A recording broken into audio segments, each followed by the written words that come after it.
Baby, y'all have made Love and Marriage Huntsville the number one show, okay?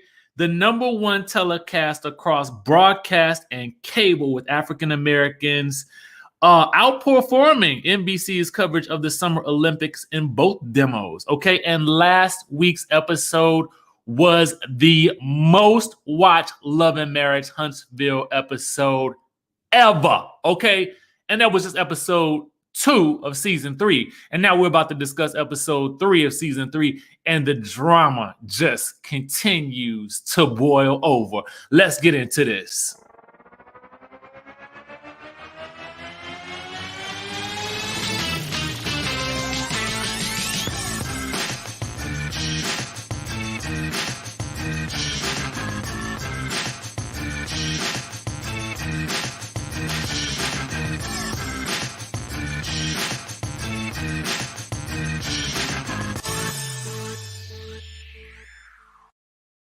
What's going on, Skye Squad? We back in the building. Happy Sunday to all of y'all out there. It's a great day here in the DMV area, but you know what?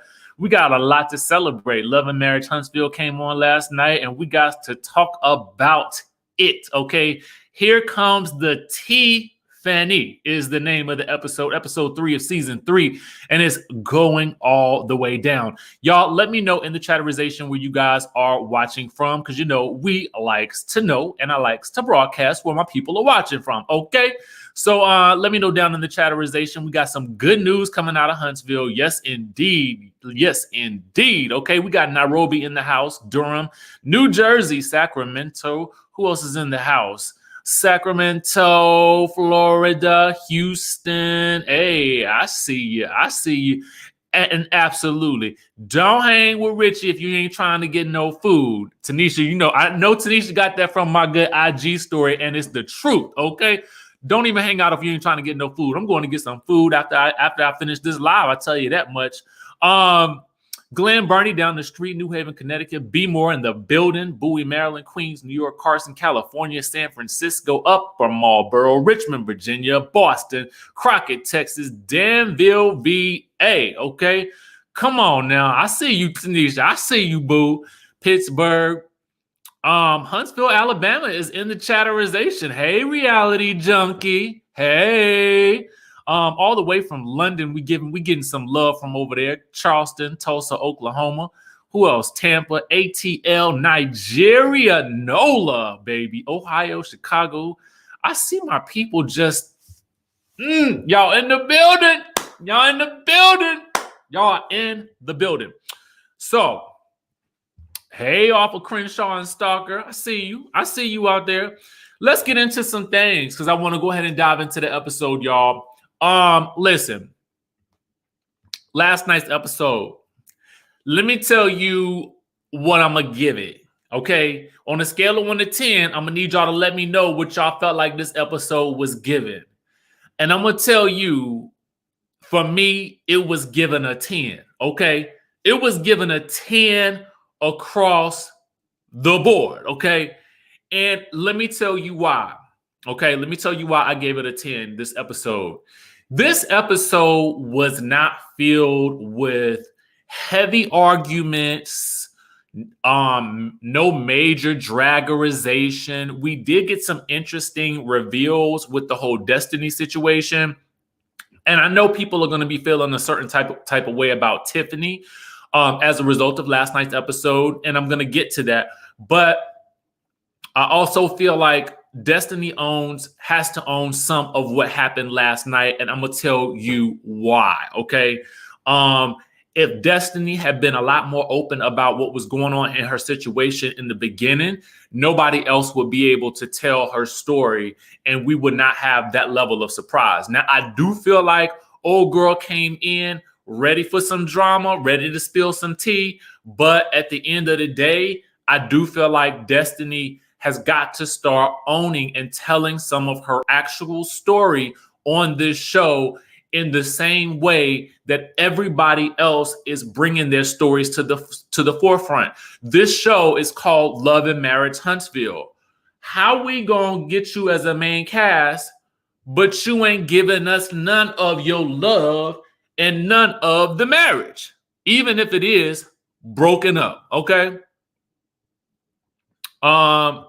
James, I know it's all love and I appreciate you. You know I just be playing with y'all.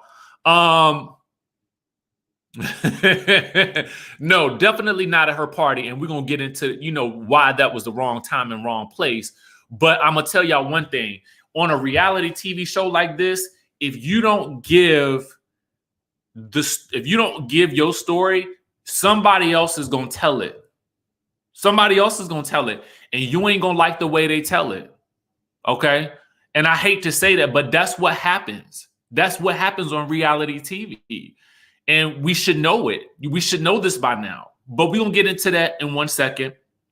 Let's dive into the episode, shall we? Okay.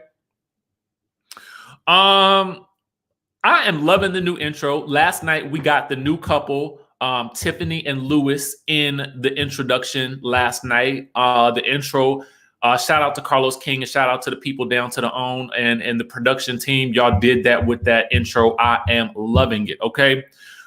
Melody, we start the scene with Melody back to her OG hairstyle again. She's reflecting on how positive her and LaTisha's interaction was the last time they ran into each other. And this is, I wrote in my notes, this is why I like that show. I like, ooh, boom, boom, and boom. Keep that in mind. D, if you have to say it again later, I'm going to need you to say it again later, okay?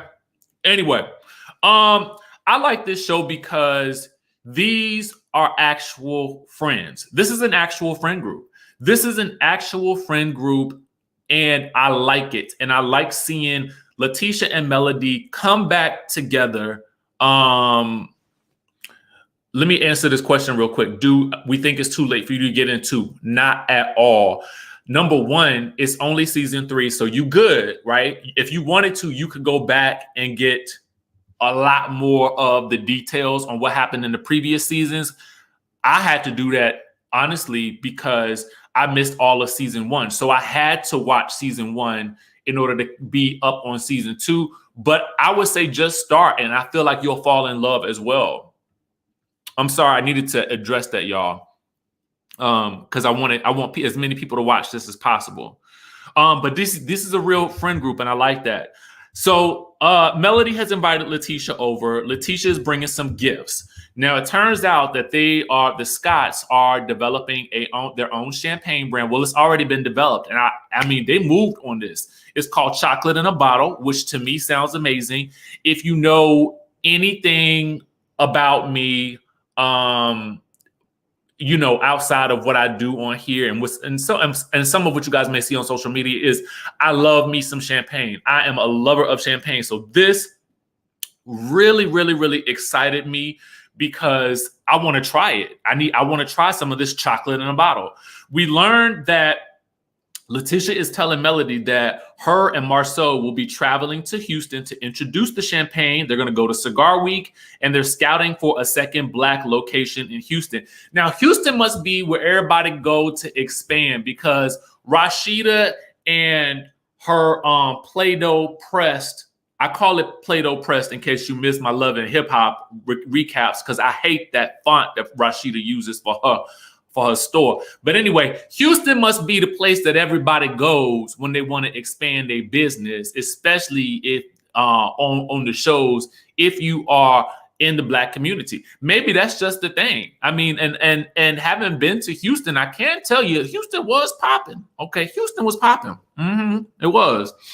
I didn't get to do as much as I wanted to, but I will tell you that Houston was popping. Okay. Tawana says, I want Marceau in a bottle. Well, go on and get it, girl. Go on and get it. Get that chocolate in a bottle, girl. Come on, y'all.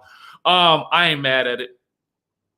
Okay, so Melody says that she's enjoying being free.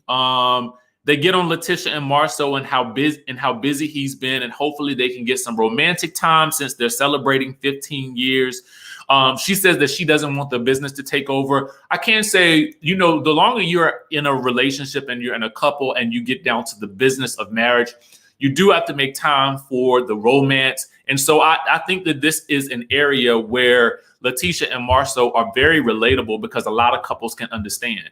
Melody is trying to give her some advice because Melody does not want to see Marceau and LaTisha end up where she and Martell are currently. And it is nice to see this whole turnaround between LaTisha and Melody because Lord knows I was so over them fighting. Okay. So over them fighting. And in this instance, I think it is good to get advice from Melody because I do feel like she is coming to LaTisha with advice from a good place. And I don't feel like I do feel like she is hopeful for Marceau and LaTisha. Melody does suggest that they should go to maybe therapy. And LaTisha says that Marceau is not really that into it. And but LaTisha says something that I feel like is very key. You don't need a therapist just when things are bad, but you should also have a therapist when things are good as well. I totally agree with LaTisha here. And this was probably my favorite LaTisha scene and moment ever because it just, I really found myself thinking, okay, this is what I need more of from LaTisha. These moments of intense clarity, relationship journey. She's understanding where she is and what she needs. And I feel like she's not being the sort of selfish, like kind of childlike person that she is with regards to Kimmy, if that makes any sense. And I hate to call, I don't want to call her childish, but I'm saying that the way she needs Kimmy's attention seems childish, but that's just me. Okay. Miss Marlene, who is Martell's mother, she got a snake problem around her house. Did any of y'all find it funny? Now, I ain't trying to call Martell a snake, but it was just funny that she had a snake problem. And sometimes he acts like a snake. Okay. So he's there to help her get rid of the snakes by putting down some snake repellent. Okay. Interesting. I just thought it was funny and ironic. Okay. Anyway, she asks about the grandkids and he tells her the story about his run-in with Melody's mom. Now, some of the things that he said in his recap of his run-in with Melody's mom, I did not see happen on the screen. He tells her that she said that Melody's mom said it don't feel right with them standing so close. So she had to stand far away from him. Now, I don't remember her saying that, but I was like, okay, I'll go with it. Miss Marlene is annoyed by that, and it's getting her riled up. Now, Miss Marlene, I like Miss Marlene. Miss Marlene seemed like, I don't know what was going on with her in that scene yesterday, but I felt like she had poured a little something in that cup, and she was feeling right. Okay, that's how I feel about it. But I love me some Miss Marlene because I recognize her. She reminds me of our family, especially if you're from the South. You know what I'm saying? That's what Miss Marlene gives. Victoria says, Richie, I really think you would be a great host for the Real Housewives of Potomac. I'm assuming that's Reunion. I love you. Oh, thank you for that. You know what's funny? Outside of doing a Good Day DC, sometimes I really don't necessarily know that I'm the best fit for TV because I'm not a clean shaven guy. I got tattoos. You can't see it, but I got a lot of piercings and stuff like that. So I think I might be a little bit too on the rough side for that type of TV now. But, I appreciate you saying that. Kay says, you, Richie, love you, Richie, but when are we going to address Martell's medium shirts and extra small pants? It's the yeast infection possibilities for me. Okay. Y'all are so crazy. I myself personally do not prefer. Let me tell you guys, I'm not as big as Martell, like muscular wise. I am a 6'3.5" maybe guy, and I weigh about 225, 230, right? So for me, I feel most comfortable in clothes that fit me a little bit more on the loose side, but that's just me. But I thank you for your super chat, boo, and I love you for it. Ask Ashley says, when Martell funds get bigger, so will his club. You know what? Y'all are on one on this Sunday, and I am here for it. Thank you. So Miss Marlene basically tells him to keep it positive and that everybody needs to stay in their lane. And I'm assuming she's talking about Melody's mama too. And she also says that Mel will still always be her daughter-in-law. And again, this is what I like Miss Marlene, because you could tell that the moms, especially with Miss Marlene, she just as real as it comes. And she just reminds you of like either your auntie or somebody you know in your family. Again, that's why I love her. Now down to the black. Let's get on down to the black with the chocolate in a bottle. Marceau is giving the staff a pep talk. Now, as we discuss this conversation, I'm going to tell you guys, this is one of the reasons why I like this show so much. Because I like that we get to see grown man and grown women discussions in a space where Black excellence prevails. This ain't against nobody else in any other community. And I welcome anybody else in any other community to watch this show, because it is a celebration of Black business excellence, okay? And I love seeing Marceau and Jalen have this conversation because there was so much subtext to it. And sometimes when we're watching these shows, you don't need a knockdown, drag out fight for it to be a good moment.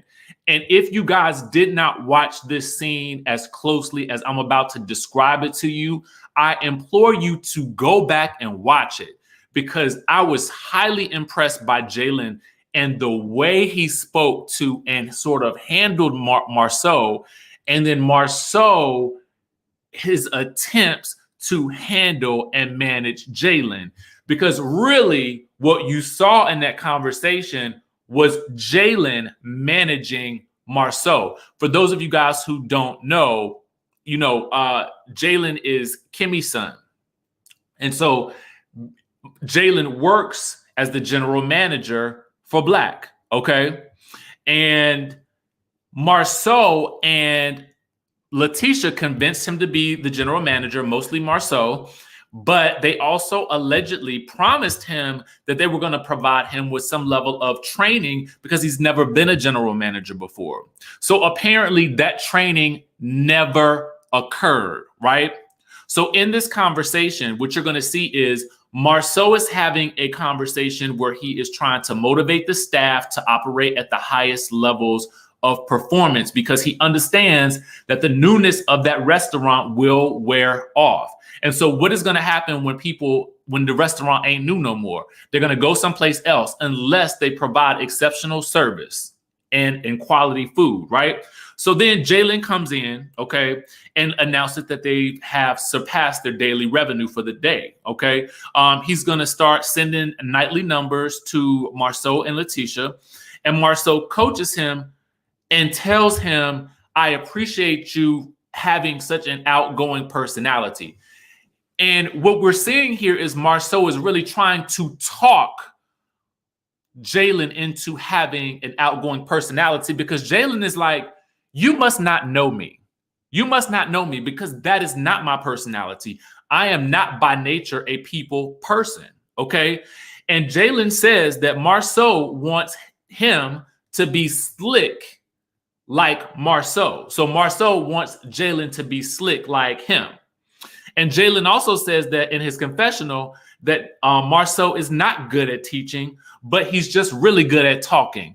And I totally agree with that. And I wrote in my notes, I like Jalen, because Jalen is literally going toe to toe with Marceau in a way that I really don't see many other people do.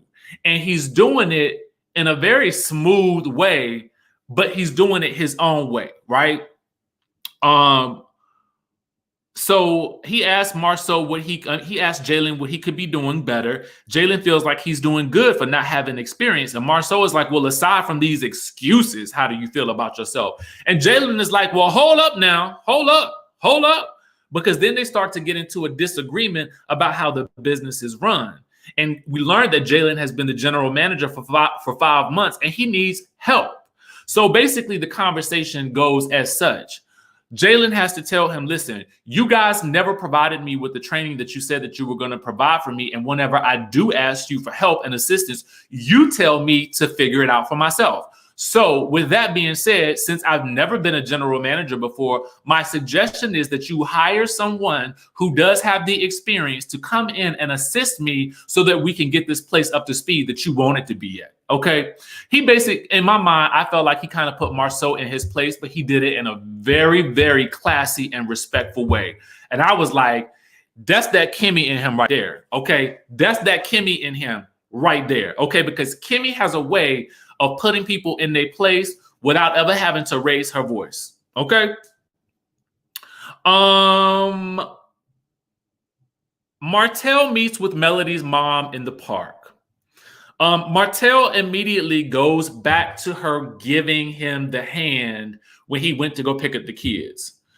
She says that I'm not coming to attack you. I just want to have a conversation with you about pretty much being respectful. And she says it's hard to heal for her when he keeps doing things on social media. So apparently Martell posted something about Melody's mom keeping the kids from him, and that hurt her because she got attacked on social media. Now, I don't recall seeing this post, but honestly, I believe that it happened because based on Martell's posting and social media history, I can believe that he might have done something like that to her. She says that she was hurt. She didn't want to be in the middle. And his rationale was that Melody wasn't taking his calls. So getting at Melody's mom was the only other outlet. And I was like, bro, you are not a 19-year-old child, okay? And not to say that if you're 19-year-old and you are a immature child, because there are a lot of mature 19-year-olds, but I'm talking about the level of expectation. And what I mean by that is I would expect someone who is maybe 16, 17, 18, 19 to run to social media and passively aggressively talk about what is going on in their life and in their personal life, especially with regards to their kids or their baby mama or their baby daddy. I would expect that from somebody young because they don't necessarily always have the tools to vent and air their frustrations out. But you, Martell, as a grown man, social media shouldn't be your outlet to get attention from Melody, her mama, or anybody else, especially with regards to the kids. The court is the way for you to do that, okay? And you old enough to know that. And I don't understand why you don't have anybody in your life that is coaching you in that way. Where are the men in your life that you look up to? See, we all need mentors, okay? And mentors help us to grow. Now, I almost wish, and I thought in my mind that Chris Fletcher would have been a mentor, but I can't tell what Chris trying to do because Chris trying to get his own business things going. So he may not be the best mentors, but Martell needs a male mentor in his life to coach him and lead him in a direction that is a lot more positive, a lot more business focused, and a lot more mature. Okay. Anyways, after she explains how hurt she is, I'm still waiting for him to apologize, and it does not happen, okay? He just says he wanted his family, and he talks about how things change, and basically the same routine that he always talks about, how Melody was disrespecting him in some way, shape, or form, in which he cannot really describe other than to say that she was not giving him sexual favors in the way that he wanted them, okay? And Melody's mom is like, well, for years you lied and convinced everyone that you weren't cheating anymore. He says he didn't lie. It just goes around the mulberry bush with the same things that Martell is always spewing out to everybody. She just asked him basically this: Can you stop taking your frustrations out on social media? And I think that's what we all would like for the man to do. Can you please stop running to social media every single time you got an issue with your with any of your baby mamas or whatever the case may be? Just stop. See a therapist and not the social media, okay? They hug and agree to do what's best for the kids, and then he finally whispers a brief apology as they hug and leave. Meanwhile, Tiffany, we see her for the first time in her home with Lewis and their kids. They blended family. Tiffany's been through a divorce before. They approaching their 1-year anniversary. They recap her conversation with Mel and how she wants to bounce back after divorce. And she relays that Mel invited her to Destiny's birthday party. That's it. Now down to the Houston, LaTisha arrives alone because Marceau is arriving later because of a work project. She calls to check in with him and reminds him not to miss his flight. She wants romance. He wants sex. Bottom line to that conversation. Okay, now we get to the big birthday brunch. Destiny arrives in her little sexy red dress, and she does look good.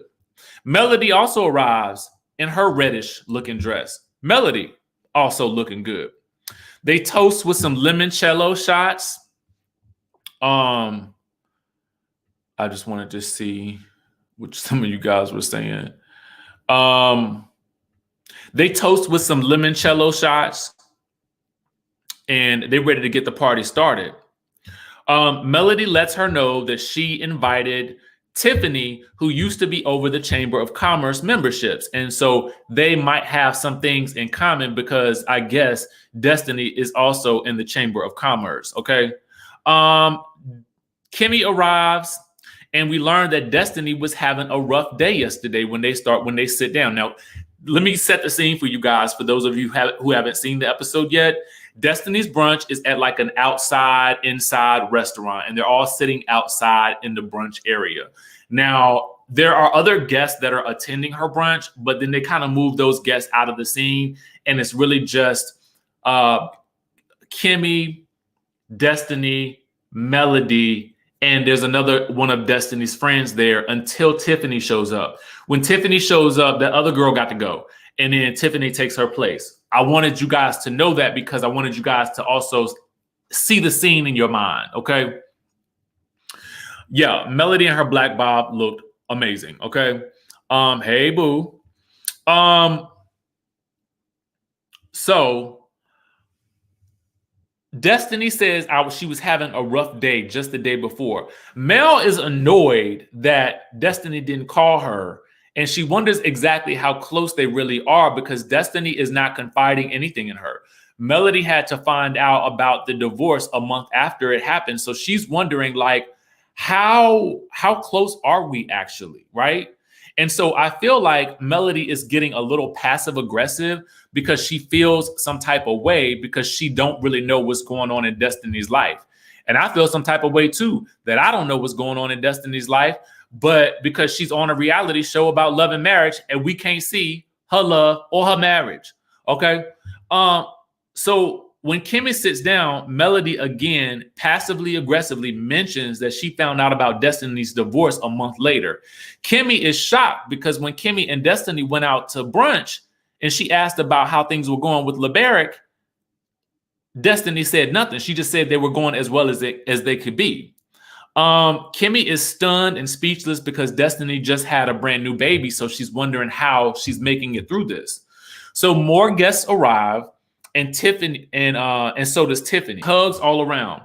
Now, apparently, when Tiffany sits down, we get the story, the real tea from Kimmy. And from Kimmy, we get this. Apparently, Tiffany had a really big wedding last year in Huntsville. Everybody knew about it because it was a surprise wedding during the pandemic at a baseball stadium. Okay. And she surprised her husband with the wedding at the baseball stadium in the pandemic. So we're up to speed on that. So we know that Kimmy and Tiffany know each other because the kids go to school together. And so as soon as the kids are mentioned, Tiffany brings up the fact that Monster was allegedly caught vaping in the bathroom. Now, I want you guys to pay attention to something that Tiffany did here. Tiffany mentioned it about 3-4 times.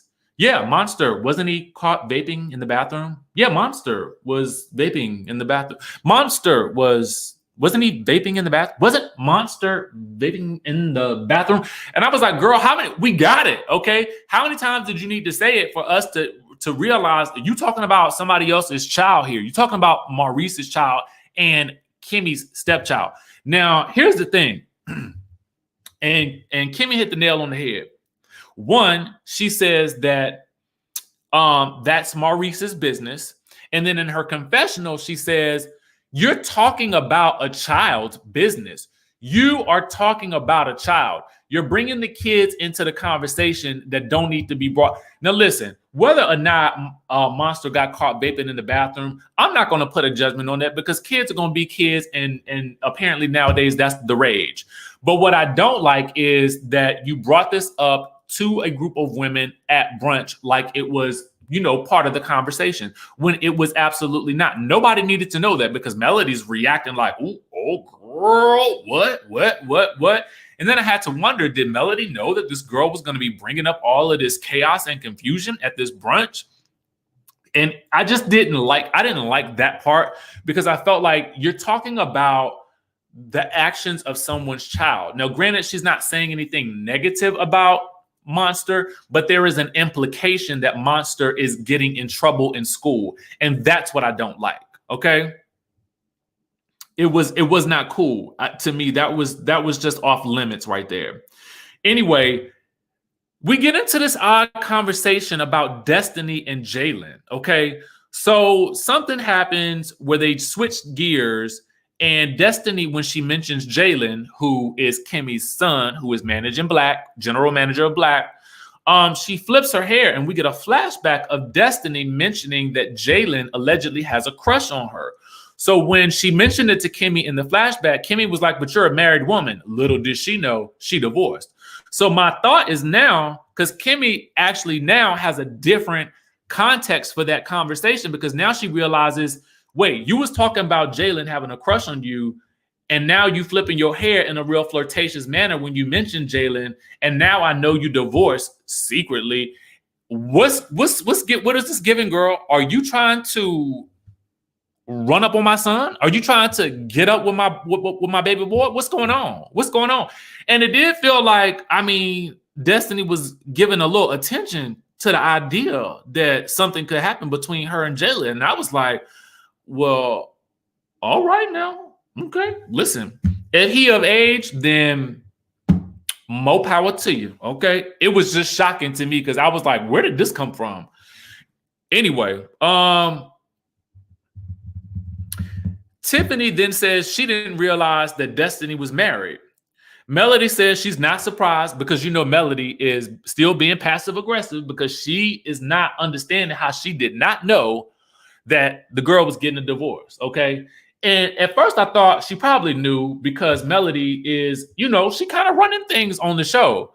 But now I'm like, the more passive-aggressive comments she makes, I'm like, well, maybe you didn't know. So if you didn't know and she's on your show, then she definitely was hiding some things.